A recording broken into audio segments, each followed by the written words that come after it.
You're listening to Fishing the DMV with your hosts, Thomas Ahrens and Jared Mounts. Fishing the DMV is brought to you by Jake's Bait and Tackle, located in Winchester, Virginia. If that doesn't get you jacked up, I don't know what will. Good morning, everybody. Here we are, Fishing the DMV at the live stream from the Augusta County Fishing Show and Expo. How is everyone doing this morning? We are here with our first guest of the morning. Now, I know the main event, I have it advertised and publicized that we're starting at 10. That's absolutely correct. That's why that one's still there. It's still right in front and everything.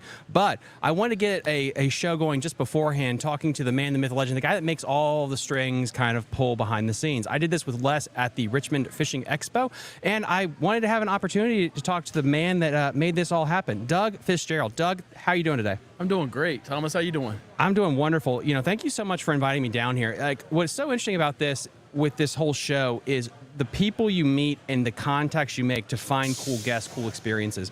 So many of the guests that I talk to is like, well, we got to go talk to this person because they're not well known. And that's what's so nice about doing a local show is you get to find these hidden gems. And your show is a hidden gem. This is an absolutely amazing complex that you have here. Just, if you could, give us a little history about yourself and how this all started. Years ago, we used to attend the Orange County Sports Show. That was a high school team that put it on. So I talked to Becky Gore. That's back when it was Augusta County Bass Johns. Our club was a John Boat Club. And I told her it was something that we would like to bring to the Shenandoah Valley, and she was telling me some of the tricks and the trades. And we started in the building beside the expo here in the annex, and we only had like 25 vendors, and now we end up with 65 vendors. Wow. Yeah, it's growing because in the Shenandoah Valley, we don't have any big tackle stores like Bass Pro, Cabela's, or Green Top. Everybody has to travel to Richmond or order online. So it's really a big demand in this area for a show like this. That is a really interesting point when it comes to the fishing opportunities and tackle in the Shenandoah Valley. What is the Shenandoah Valley known for when it comes to just fishing in general? Is it more trout fishing, smallmouth fishing? What would you consider its niche? It's mostly trout and smallmouth fishing. And now the muskie is getting really popular in the area for Shenandoah River, and it's also the James River. Yeah, I've had a couple of guys on talking about the James River muskie, which is absolutely insane. And then, guys, of course, come on down here.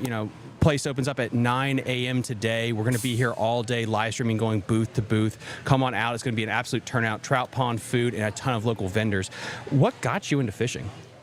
Started when I was a young lady. I was a trout fisherman, and my ex-brother-in-law got me into bass fishing, and I said, this is kind of cool. It started a small club in Augusta County, so we started as a John Boat Club, Augusta County Bass Johns.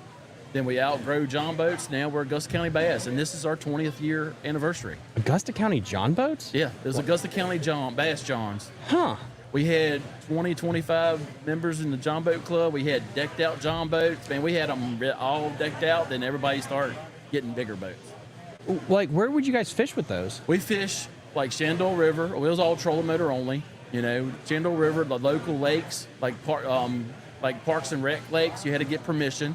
And it was mostly points run. You wasn't allowed to exchange no money. We just all give out points. Then we give out little awards at the end of the year.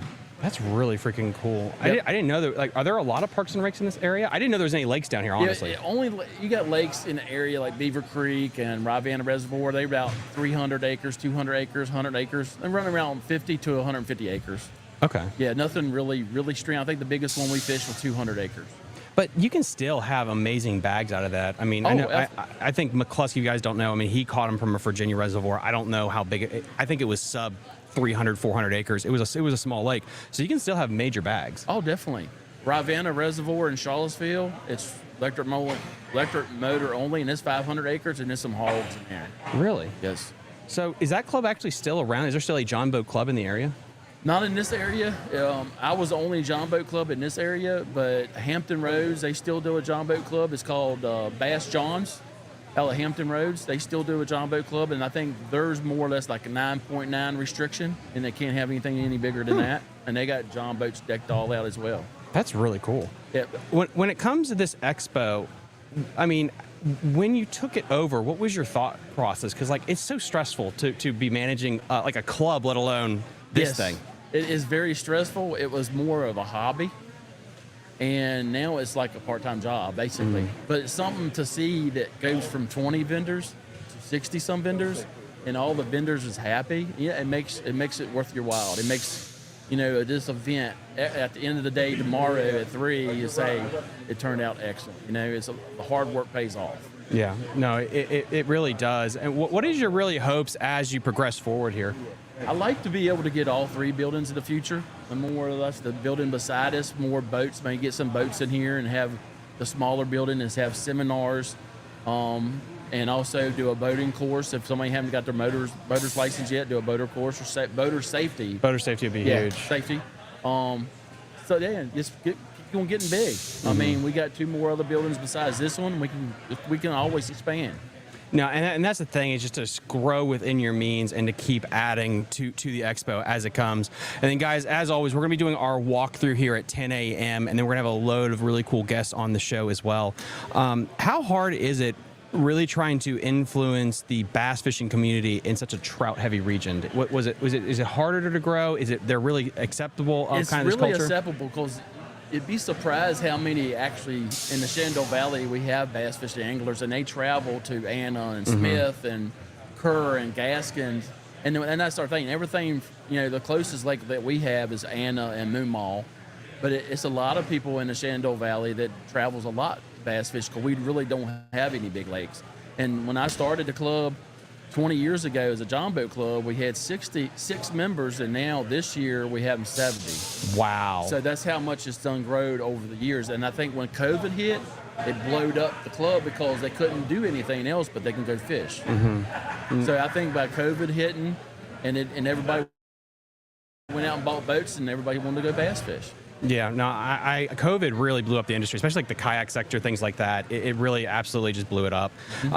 This is an absolutely fantastic fishing show, guys. Again, we're going to be bringing you live coverage starting here in a little bit. Doug, is there anything else that we should probably say, just get people teased up to come on out to the show? Yeah, come on out, guys. We're here at 9 to 5. We got 5 guys on the seminar stage. We got Mike DeVisco's doing a class on forward-facing sonar down imaging.